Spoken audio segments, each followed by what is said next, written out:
Welcome to the 10th episode of the Meet the Mancunian podcast, Season 3. I'm Deepa Thomas Sutcliffe, host of the Meet the Mancunian podcast, which introduces listeners to inspirational Mancunians making a difference in the local community. Whether they run a charity or a social enterprise, volunteer or coach others, host a community or go it alone, all my guests have fascinating stories to tell. Sit back, relax, and listen in to Season 3 of the Meet the Mancunian. Tune into your favorite podcasting platform every Tuesday. Are you passionate about sustainability and volunteering? We hear from Dan Scott, the eyewear specialist, in this episode. I'm delighted to introduce my guest, Dan Scott, the eyewear specialist. Dan is also a volunteer with Coffee for Craig, the homelessness charity. Thank you, Dan, for joining me today. So, hi, Dan. Thank you so much for joining me today. Hello, how are you? Doing well today and excited to learn more about all the great work you're doing. So, tell us first about how you got into your passion for eyewear styling. Yeah, it's something I didn't probably expect to fall into, I suppose. I used to be a pop musician, had songs in TV shows in America and all sorts, and had a bit of a fun career there. And it was actually when I split up with my band that I came back to move home, and my parents are both opticians. And so basically, my dad conned me into it. and then um, I found myself like actually finding it really interesting. I initially just went to help them out in the lab, glazing the lenses together. And then, my dad said, well, Dan, if you become and train to be an optician, then you can actually go a locum and go self-employed. So you could then do all your music. You could do a tour, play a gig in Glasgow, but do a locum day in the same day. So you could work in the day and do a gig in the night. And that's Hmm, how he convinced me like I could go on tour and still do it. So I think okay, parents have got quite a good way of I like it. knowing how They to get knew you exactly what to tell you about it, right? exactly. So yeah, I started off doing that and to learn to become dispensing optician. But then with the eyewear styling stuff, which is obviously what I focus on, that came from just years of realizing that there's actually no expertise really in styling for eyewear. There's loads of great opticians know how to test eyes. There's loads of great opticians that can advise on lenses, etc. But not many people that can let you know what shapes suit your face shape, what colours suit your skin tone, and what styles would suit your personality and your clothing style and stuff like that. So that's where I realised when people were asking me to train them, and they were already opticians that had been doing it for years in eyewear styling, that I realised I obviously had this knack of knowing what would suit people. So yeah, that's where I kind of explored it a bit more.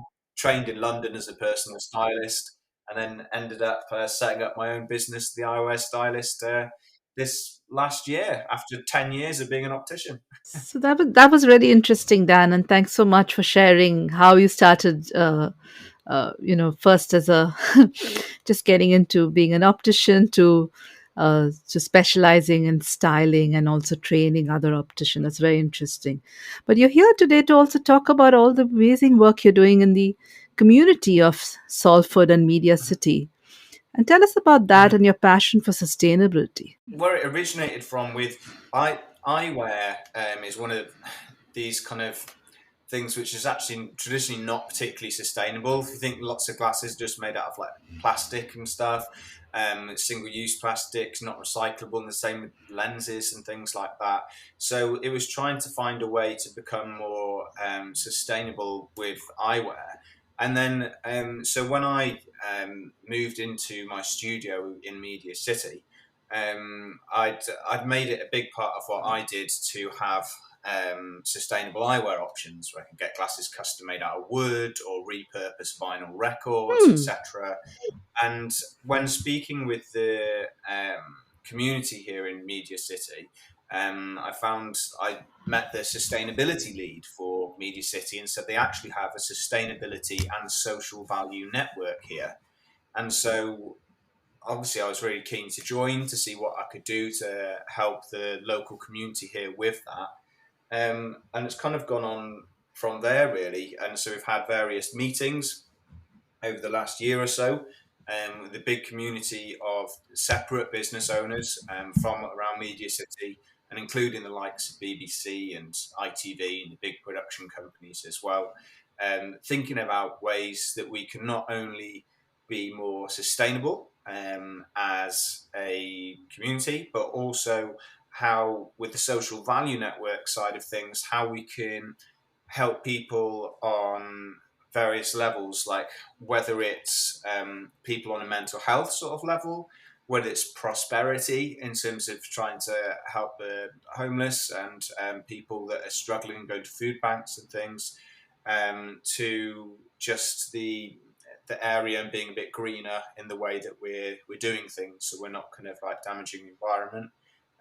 So it's, I suppose, just from natural conversations I've had in the community, have extended what was already trying to do sustainably in my own business to what I could do to help the local area as well. That is really interesting. And then you also volunteer for Coffee for Craig, Rachel Mhm. Lancaster was one of the guests of season two. But tell us Mhm. more about what your volunteering work for them entails. Yeah, so Risha is absolutely lovely, and I met her in a networking group that I'm part of, and just learnt more about her business in terms of what she does and her backstory and how she's looking to help people kind of get out of homelessness, or certainly help the homeless community however she can, which unfortunately is kind of growing at the moment, especially with the increasing in rates for electricity and for, well, all the sorts of Yeah. energy and petrol, everything really. But what made it really interesting was Risha's charity might be based in Manchester, but she's actually got approval from Salford City Council to build some housing in Salford itself for homeless people, because I think housing is one of the main issues. It's the availability of it. Some people, if they fall out of the system, might have to. We had a 76-year-old man that was kind of on the street homeless just because he'd been out of the UK for more than 6 years or something, and had come back after a messy divorce, whatever, and then it just couldn't claim any benefits, even Wow. though it did his whole life here, working here, and pension, everything. And it's a bit computer says no. And what Risha is finding is some people, that the genuine people that just don't quite fall into the system, and then it's what can we do to help these people? And so sometimes you can find temporary accommodation in hotels, etc., that the charity will pay for. Hmm. But essentially, even then, it can be awkward to get them into those hotels.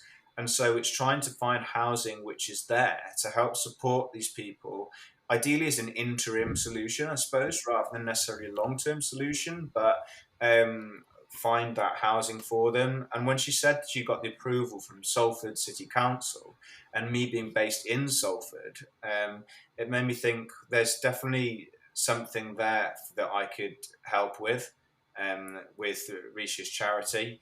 And so, whilst the charity has got some funding to actually build the housing development here in Salford, the issue they've got is with having staff that they can afford to get in there regularly, that are involved in crisis intervention and personal development, that can be there to kind of help these people at any time of night, 24 hours sort of support, which these people would need in this development.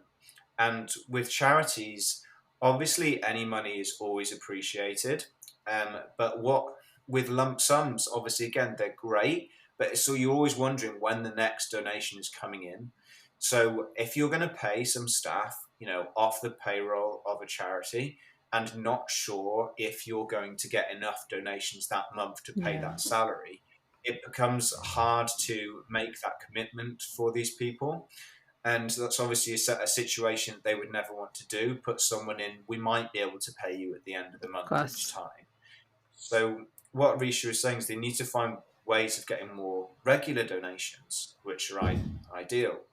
And I met this gentleman that had come up with this solution for it was initially a thing that he'd come up with over the pandemic to help people in the hospitality sector. Um, Obviously, in a more and more cashless era, where most people have got cards now, not lots of people have specific paper cash and coins and things.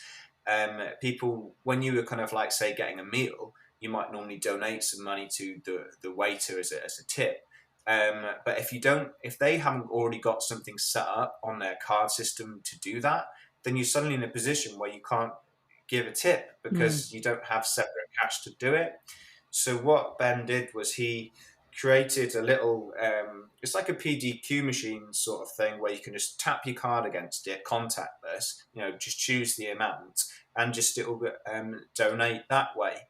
And so that was the initial sort of thinking behind it. Yeah. But where it really came into its own was when he thought about helping with charity donations. And so with charities, you can imagine people having the little things on their counters where you can slip a pound, Yeah. in the top, etc. But these forms of donation now, because we're getting more towards a cashless society, like make it awkward for people to kind of give these little donations. So what Coffee for Craig is all about, as I'm sure she'll have spoken about in the episode she was in on your season 2, I believe. That's right. Is it was part of when her brother Craig had passed away from being street homeless. The whole reason for the name Coffee for Craig was because she just reached out to everyone she knew and was saying, if you see anyone on the street homeless, please just give them a coffee and say it's from Craig, because she wanted something good to come from his passing still. Yeah. And so whilst obviously day to day it's not a coffee charity per se, they do make like fresh meals for the homeless, and they do offer hot coffees for people as well. I had the idea that what about if we could set up these donation stations in coffee shops? And so when you go to get your coffee from the local coffee shop in Salford and Media City, you could just tap your card against it. It's just a £1 donation, and you'll tap your card against this little PDQ machine, and it will donate that £1 to the charity. And essentially, with the idea that you're essentially donating a coffee to someone in homeless, in that way, is the way that we phrased it, because then you can kind of, in your head, you could think, oh, that's what I'm doing. But what's amazing about that system is the fact that any donations under £30, actually, you don't have to leave all of your details, like, your name, address, date of birth, etc., for that charity donation. And you can claim against Gift Aid. Now, Gift Aid give back 25p in the pound, because you've already paid tax on that money before you've obviously given it to the charity, so you can claim the tax back that had been, paid for that money. So whilst you give £1, the charity gets £1.25. So you're actually donating more than you're, giving in that sense, which I thought was incredible. And it's the fact that if we can do that and get people, when they go and get their regular coffee, just get in the habit of just donating £1. No, it's not drastic. It's not, £5. It's not £10. Just £1. To just kind of start doing that, even if it was just every now and again, just tapping in it, starting to get some regular donations coming through.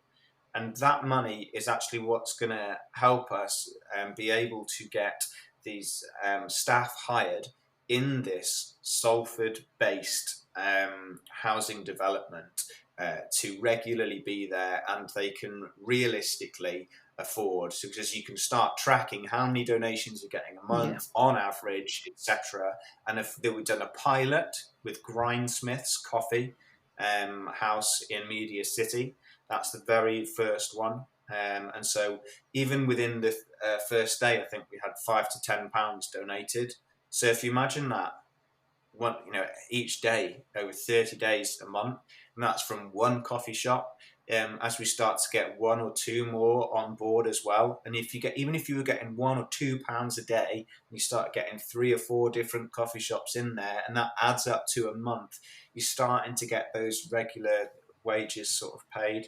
And I'm sorry if that's a long-winded answer, but No, that is very that's interesting. I essentially like that you're finding in today's digital economy, you're finding a way for people to still conveniently donate because, like you said, most of us don't mm, carry cash, and that is the reality of mm, it. It's easier to just carry your debit card or your Apple Pay or whatever you're using. So mm. that is interesting. And you can imagine anyone that's like, whether they're busking or they are homeless on the street, you can be in that awkward Yeah, position where you might want to actually give some money. You just physically don't have the yeah, cash. And there's not people that are homeless that have their own car yeah, machines there, sort of yeah, thing. Like, so it is actually becoming even though in so many ways for us, like going towards a cashless society can be more convenient, for certain people and places, it's hampering certain business, yeah. especially for this hospitality and for donations to charities. Interesting. So this is really interesting. What challenges have you faced while you're trying to do some of this stuff, whether it be supporting Coffee for Craig, with getting regular income for staff that they could deploy, or whether it be bringing communities together for Salford and Media City? Are there some significant challenges you'd like to talk about which listeners could learn from? Yeah, I think if you're thinking about challenges, it's obviously with a lot of this stuff and with community engagement in general, there's a lot of people that want to do things to help, but we've also got our own day-to-day lives. I've got my own business like that I'm doing full time, and so will lots of other people, even these individual businesses that want to help themselves beyond just the people.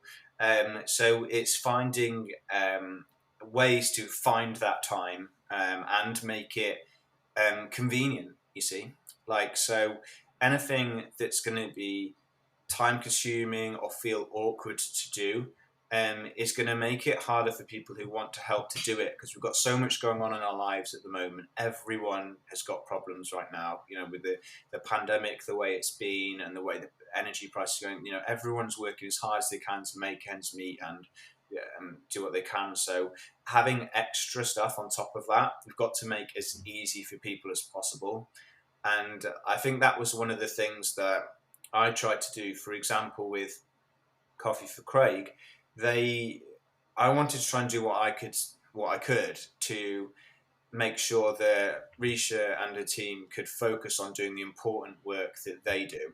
And not, there's certain things obviously they would love to do as a charity, but they're doing the important work of seeing the people and helping those day to day. So Yeah, doing stuff outside of that, with separate initiatives or to help it grow, can be like an extra step too far.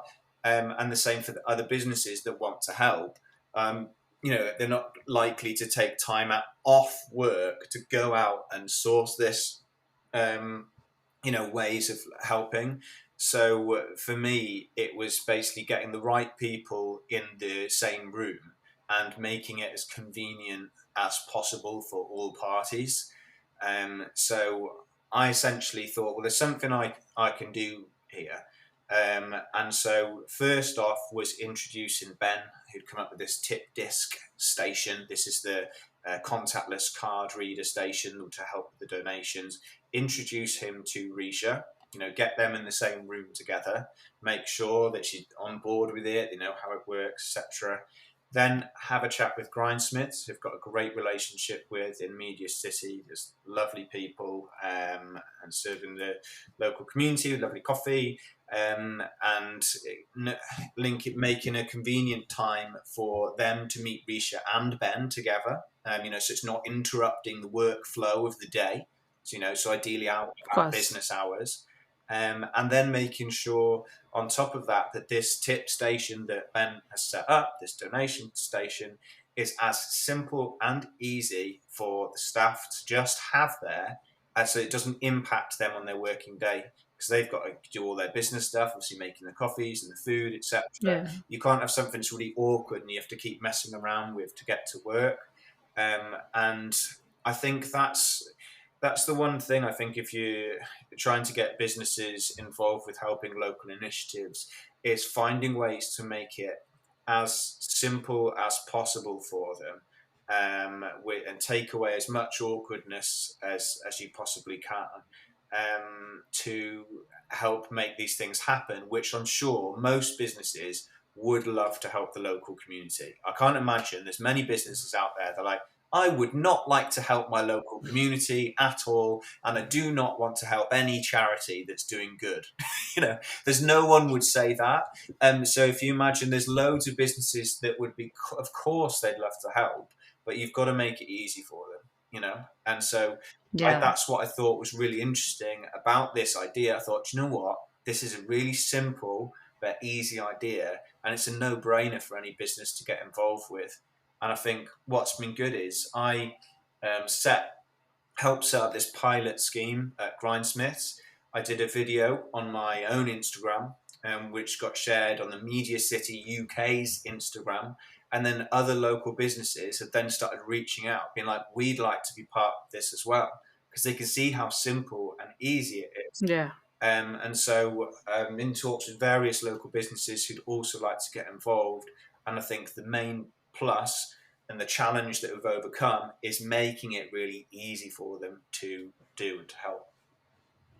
I really like that you found the pain point that, like you said, businesses want to do good, but they don't know how to do it easily. And then, in the case of the charity, and in the case of the coffee shop, you've kind of brought that meeting of minds together. So it's really, really interesting, and I look forward to hearing how the other initiatives go. And it's awareness as well. It's people might not know these things are happening, so you have Yeah, to let them know. So this is the thing. A lot of these local businesses didn't realize. I mean, I know you've had research on your season, but even as we were talking, you weren't maybe aware that this whole housing development was coming to solve. yeah, So no, if you don't have that awareness, how can you help? So it obviously yeah. starts with awareness, and then once you've got the awareness, like you've got the intent there, which is always likely to be there. Then at that point, it's then making things as easy as possible. So awareness, making things easy, the two combinations. Yeah. Like it. What impact would you say you made so far? Sounds like you made a lot of impact, but I'm always interested to see what people have to say about that. Yeah, I mean, I'd like I'd like to think it's kind of like it's really um, starting to develop. So obviously, with this particular scheme with Coffee with Craig, amongst the other things I'm doing to help the community, that particular scheme, it's in the early stages. So this is literally our first month, trialing this. And what's useful is we can log into the app just to track how many donations have been made. So we can look at the end of the day and see how it's going. So probably looking at a rate of, say £5 or so a day, which is pretty good going, I'd say, for an early initiative. Of course. It's going to go up and down, but I think the whole point is once we've got to this proof of concept and utilized in a run, well-known business locally, that others are more likely to hop on board. So I have been in early talks with Seven Brothers, who are a brewery based in Salford. They have various bars, I think 5 or 6 bars, even got one in Manchester Airport as well. And I was speaking with one of the Seven Brothers, and he was quite keen to get involved as well. So I'm just in the process of introducing Risha to him to speak about the charity and to all the brothers about it, and then that's the whole point. So if you're looking at the impact to date, it's going to be relatively small in terms of the numbers. But this pilot scheme is what kickstarts, hopefully, a far bigger regular donation. So I'm hoping it's the start of something for the guys, and just setting that process up and learning from how this initial situation is done, how easy we've made it, meant that it's just we can hopefully then rinse and repeat with other businesses, and then really see that regular donations grow to the charity. So we'll start to see the impact of it, obviously, over the next few months and over the next year. we'll get a better picture of the actual full regular donation impact this has had. But I'm really hoping for big things for this. We're hoping for the same for yourself. I think this sounds really interesting, and look forward to learning how it develops. Thank you. How can interested people reach out to you and learn more? Yeah, so there's a few different ways. I'm personally quite active on Instagram. So I have an Instagram which is simply eyewear_stylist. So it's see eyewear spelled with the actual eyeball eye rather than like the iPhone eye. Eyewear_stylist. Or they can simply email me as well. But I've got my website with all my details at theeyewearstylist.co.uk. Either way through there, contact me and I'll be happy to put them in touch with the right people to help them get involved in this important initiative. Thank you.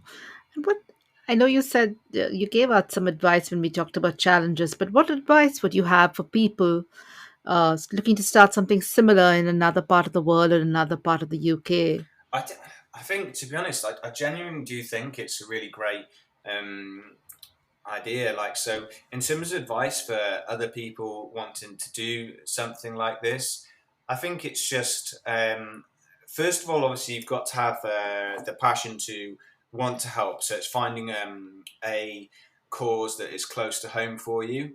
Um, Personally, one of the things that I think is beneficial and helps get local businesses behind it is doing a local sort of like charity where you're giving back to the community, because obviously the charities, there's lots of different charities. There's wider scale ones, isn't there? Big cancer research and huge charities. But in terms of then, I think like a lot of people, if they, I know personally as well, that if I want to give money to a charity, I want to know like that the money is being utilized and going to the right place. And there Yeah. can be like unfortunate statistics of certain charities where the actual percentage of pennies in the pound that go to the people affected by rather than to the salaries of the people that are kind of running it, etc., to the actual cause can be relatively low. I know Risha personally. I know that that money goes to the right place, and I not only do I know that, I also know that I can track that the money from here is going to go directly back into our community in Salford, to help staff things here. So if someone was wanting to do it, and I suppose get more local businesses behind it, I think one, it would be showing that you know that the money is going directly to the people affected by the cause, of the charity, and ideally on top of that, something that supports the local community as well. And then I think what helps with that is the person that goes and visits that, whether it's a bar, whether it's a coffee shop, whether it's anywhere, a dentist, or wherever you are that want to kind of set up this initiative, the person that's coming in can know where that money's going, and you can explain it. And ideally, I'd say be able to explain it in a short snippet of a sentence or a very short paragraph, because you don't want to have to give a long. What's if someone, let's say someone comes in the coffee shop, they see this little station that says donate, a coffee, and you're like, what's this about? And at the point that they ask that question, you need that kind of like stock answer, this is going to help staffing of a local homeless development, in Salford. Oh, brilliant! I'll donate £1. Mm. That's it. Whereas if it was a long-winded, oh well, if you do that, the pound will go to the charity, and then they will also do this various other stuff, and some of it will go there and here. You can't. You just need to be simple. Yeah. So I think simplicity is one of the key things. So I would say keep it local where possible. Choose your charity carefully, and make sure you know that you can show people where the money goes, and yeah, just kind of those two main things really. Keep it simple, local, and make sure you know that the money's going to the right place, and you can reinforce that message to people. Really great tips, because I really like that local element, especially because, like you said, people give to those they know or what affects their local community or what's closest to Well, you can them. see the results So of it, you that's, see, is one of the benefits. So, what a nice feeling. Let's say you'd gone to your local coffee shop in your town, and every now and again you donated a pound here or there, whatever. But lots of people have done it. Oh, yeah, I now and again donate a pound there. And then you could see, like at the end of that year, you could see the housing development, which you could actually drive past and see. And you see the yeah, people greeting people at the door, and you know that even though on a small level you've helped, like, with making that happen, yeah, like, and it's you could drive past, and you could even go and visit and see, what's happening, with obviously a lot of charities around the world.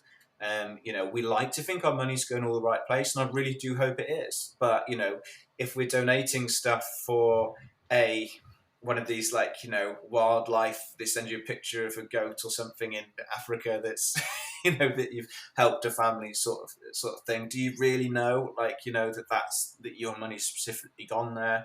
You obviously like to think so, but here you can literally see it on ground level by keeping it local, and I think that's always a nice, like, rewarding feeling to be able to see the results of the donations that you've made. thanks for that, Dan.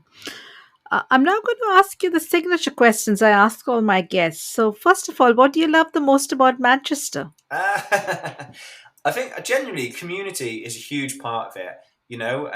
Manchester, the Manchester Bee, the worker bee. You know, you could see when we had the unfortunate bomb, like, in Manchester, how many people rallied together when that happened. The Ariana Grande concert and stuff that they held afterwards, obviously very emotional, and all the tributes. But everyone was getting that Manchester Bee tattoo. It was really, people really, like, pulled together, and I think I'm not. It didn't really take an event like that for that to happen, because I just think on a ground level I see it every day. Um, you do get this. So I'm from Hereford originally. Obviously, I don't have this big Mancunian sort of accent, which the people might assume when they meet the Mancunian podcast. But I've been in Manchester.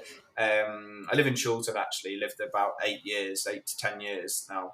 And since I've been up here, people are so friendly up north. Like, people ask how you're doing and genuinely care. Reference, we've all had that old stereotype. You go down to London, everyone's walking past each other, into each other. It's so massive that it's hard to get any sort of community. Whereas I've always felt up in Manchester, and particularly here in the Media City, which creeps into the Salford area. I know there's little pockets of, Salford versus Manchester, all this sort of stuff. But if we consider Manchester as Greater Manchester, um, Yes, we do consider it as Greater Manchester, and we do take all kinds of Mancunians, those who live here and those who are born here. brilliant. Well, yeah, I think what's great, I find, the amount of since me being in Media City, I've just met some great people, all working hard, wanting to do good and to support each other. So whether it's Seven Brothers supplying me with some beers, to, me go in and help out Rick on his bagel stand, and think of ways that I can help support him, and John on his gyro stand, and and grindsmiths as well. And between us, have all done, like, separate little things where we'll help each other.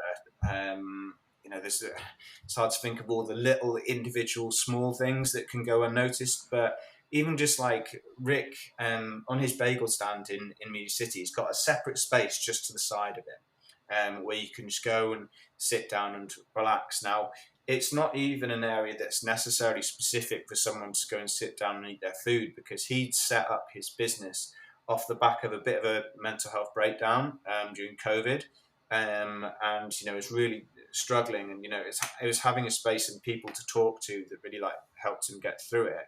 And so keeping that space, and he'll ask how you are and care. And sometimes if you're struggling, you can sit there or just take time out or whatever. And it's a space, he says, regardless what happens to my business, and if it grows, whatever, I'm keeping this little, like, loungy sort of, like, area thing, because it's just somewhere, not even bother if people buy stuff from it or whatever, because it's just a space, like, where people can come and sit, relax, or just, like, and you can just have chat with people. So me and Rick will just, like, touch base on, I struggled the other week with my own mental health, and he's just genuinely asking me today, like, how have you been, man? And we had a real heart to heart talk, and I did the same for him the other week when I thought he was maybe struggling, you know. Hmm. And so I think it's the kind of place, Manchester, where you can. Um, I remember when I first moved up here to Manchester, I didn't know anyone. So apart from at the time, my brother and my sister lived up here, but they were not long until they were moving away. You see, off to Australia of all places, as a lot of people do. But I said to my brother, I said, I'd love to go out on a Friday night or something, but I don't know anyone. I'm just here. And he said, Dan, I know this sounds a bit scary, but go to any bar in Manchester, order a pint, and just say hello to the person next to you. I bet you'll have a great night. And that is, I know for a lot of people that would be scary. Even for me, who's I feel relatively confident, like socially, still a scary thought to go out on your own, you know. And so just kind of went out to a bar, spoke to them, how you doing, dude? You having a good day, sort of thing? Yeah, not bad. Get chatting, and then we were going. They had this ping pong thing downstairs. We ended up going playing a game together with him and his mates and stuff, and then got on and we had a good night and things. And it was just. A real oh my god, the idea of just going out on your own and making friends, I don't know if you could do. I feel like it wouldn't be as easy to do in other cities and towns across the country. I just don't think a place like London, obviously, I just really don't think it's as simple as that. There's a slight standoffishness that you can find, whereas Manchester, it's just got a vibe about it of people being open and affectionate and caring, that I've just found. And the community, I think, always pulls together, and you'll notice any struggles people are having. And I know that I'm using the bomb as a bit of an example, but you could really see how everyone pulled together in that time. It didn't shatter us; it actually just brought us closer. Yeah, it's a place like nowhere else, I'd say. Definitely, it's a lot like my other home city, Mumbai, Mm. where again people come together and support. So it's really Mhm. nice. Where's your favorite place in Manchester? My favourite place in Manchester. So I have a few. I'd say I love Matt and Fred's. It's a great jazz bar in Manchester, and that they've always got the best live music there. Obviously, with me being ex-musician, as it were, I love live music. So some fantastic live music venues, sort of Gorilla, is another good one. Deaf Institute and Night and Day always supports local bands. But as far as cafes and things, there's a lovely place called Zifferblatt. I'm not sure if you've heard of it or you've been there. No. It's a place in the Northern Quarter where it's an interesting concept where you don't actually pay for what you have, you pay for how long you stay. And it's a really Oh, interesting interesting. idea. So you just go up and there's a big lounge sort of situation, but you can kind of have some cakes that are going, or help yourself a cup of tea, coffee, have some cereal, all this stuff. You have whatever you want, and you just all you do. It's like something like 2p or 5p a minute or something like that. And but it's just a nice you get some board games there. You can go and play, and a piano and things like that. And it's just a really cool concept, and it's just like a nice place that I've just been on in the past, with my girlfriend, and you just kind of yeah, it's just a nice and relaxing, and I just like the concept of it. What's the name again? It's called Zifferblatt. It's Ziferblat. It's in the Northern Quarter, Interesting. around near where Home Sweet Home and places like that are. I think on Tib Street or something, roughly around Okay. there. Mhm. Interesting. What's the most important life lesson you've learned? I'd say, and I've started saying this a lot more recently. I think you get out of this world what you put into it, and I think if you put positivity into it, and you kind of go off your back to help people, there is something to this whole karma thing. I think if you put out negativity, or you're kind of not so helpful, you tend to find then when you're in a time of need that there's people there to kind of help you. And I've just kind of with a lot of the stuff that I've done, whether it be with trying to support charities or trying to support the local community, in a roundabout way, I'm not doing it for the intention of me getting stuff out of it, but you do just tend to find that things find their way back to you, and people might be like, start sharing your story, or something you've done. Um, let's say I've helped this charity, Coffee for Craig, over with the tip station at Grindsmiths, and because I share that story about what I've done there on my Instagram, it then gets picked up on the Media City Instagram, which is one of 15,000 followers, so it gets more exposure for my business and things like that. But again, it's not come from me doing it for that reason or having that intent behind it. But I think obviously the wider thing that seems to come back to you is if you put something positive into this world, it'll find its way back to you. So I'd say givers gain is probably a good phrase to use. Totally agree with that. And I think it is, the universe is listening. Mm. So be careful what you give out. If you're giving out the good things are going to come back. And if you give out the negativity, then unfortunately, that's what will come. So I totally relate. Thanks for sharing that. If someone wrote a book on your life, what would they title it? Right, what a question, Deepa, to goodness. I'm trying to think. Uh, Life is a roller coaster. Who knows? I know that's Ronan Keating lyrics, so stealing from him there. But I actually met Ronan Keating. He's a nice guy when I was doing all my pop music stuff. But yeah, it's a tough one to think that on the spot. So I'll stick with life as a roller coaster for now. Apologies for putting you on the spot there, but one of the tips I was given recently is that I shouldn't give out my actual questions in advance. So, no, but that's a great one. Thank you. This is your opportunity to talk about anything that I haven't asked you about. Mm. It's my last question Yeah, so I for you. think, I suppose, like, just in terms of sustainability, a little bit more on that in terms of what what we can do, and from my perspective as an optician, as well, there might be more schemes that people aren't aware of that they could also get involved with. Well, a lot of people are used to having recycle bins, and the food waste, glass waste, plastic waste, etc. But there is actually like a contact lens recycle scheme that you can become a part of, where, because things like contact lenses and glasses, these are things you can forget about, that can Yeah. kind of get being disposed of in not the most friendly way. Contact lens recycle schemes where you can put all the contact lens packaging in and put it, and then once a month, or when they fill up that recycle bin, that can get collected by like a local waste recycling service. There's also various places called Lions Clubs across the country, which are like local charities, where various ones you do need to contact your local Lions Club and ask them if they do it. But various ones will have spectacle recycling schemes as well, where they can essentially um, you take your old glasses and either make sure they're recycled or go to a good home. Because Vision Aid overseas is one charity that has traditionally been used in the optics world for people to donate their old glasses to then get shipped out to the developing world, for use for people who need it, that maybe have access to eye care otherwise.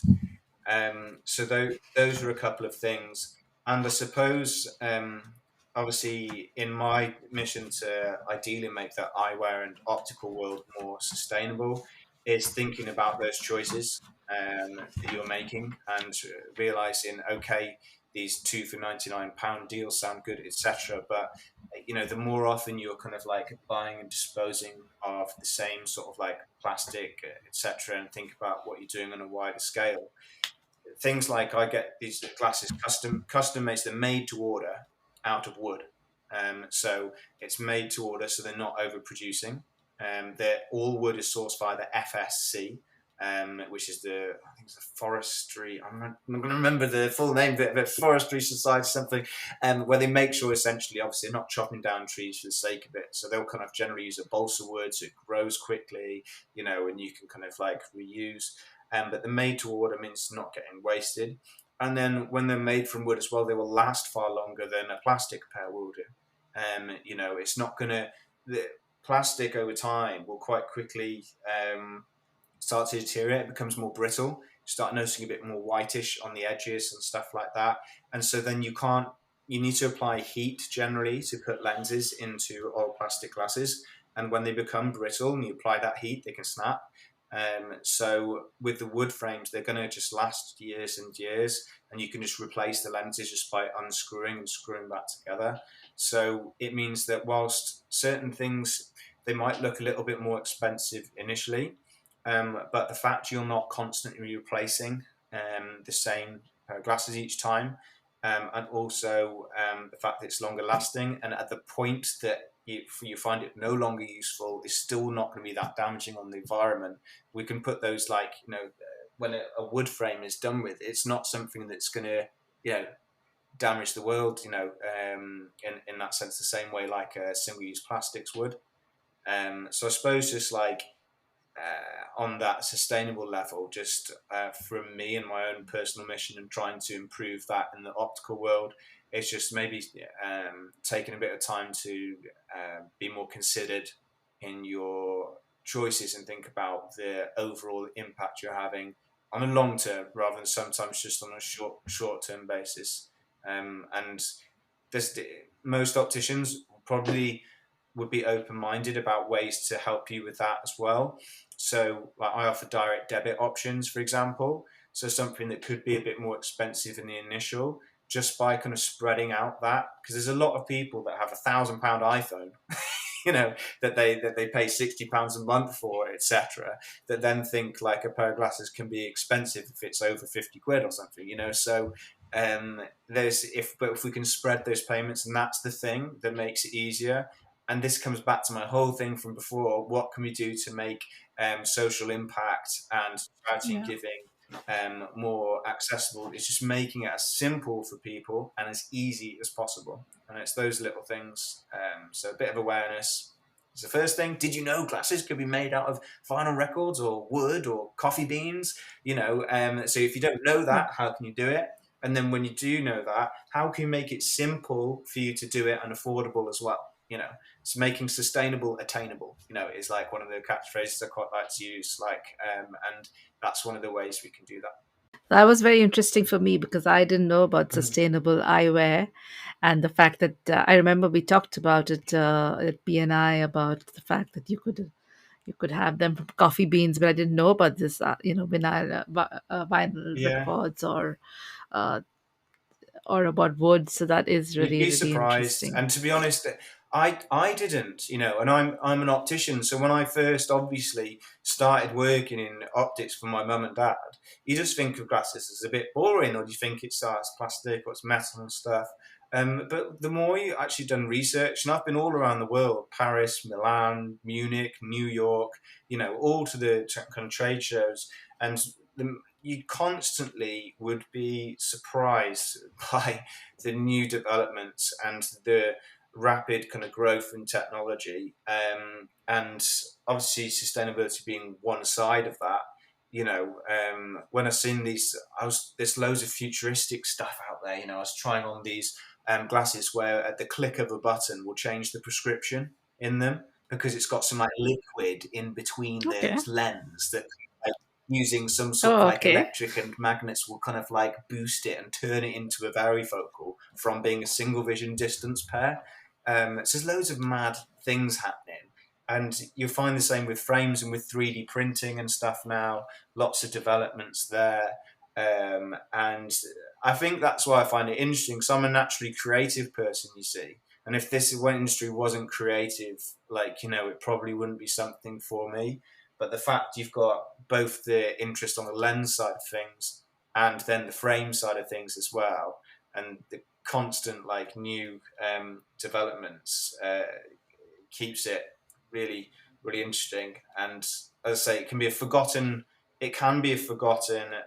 item on the chain of sustainable living. A lot of people put food in the food bin, they'll put plastic in the plastic recycling. They're used to that, and there's certain parts of our life we're used to trying to be sustainable where we can. clothes is starting to become a lot bigger now. People are starting to think, where they get Yeah. them from, how they're made, where they're made, etc. And I think like shoes and glasses, the accessories, everyone's initially years ago had started to hit the retailer a bit more rather than the consumer. We're definitely noticing a lot more consumers being more considered with their choices now.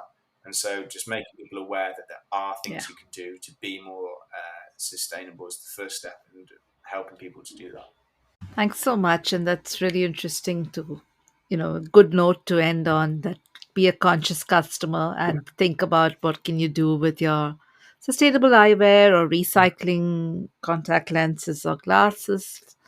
A really interesting Mm-hmm. one. Mm-hmm. Thanks so much, Dan. It was Okay. great to talk to you. My pleasure. And you too. Dan, thank you for talking to me and my listeners. I really enjoyed learning about sustainability and volunteering today. Dear listener, thank you so much for listening to the 10th episode of the Meet the Mancunian podcast, Season 3. I know many of you are listening in from different parts of the world or across the UK. I hope this episode and the podcast itself motivates you to follow your dreams and passions, inspired by the amazing Mancunian guests who feature here. Tune in every Tuesday for a new episode.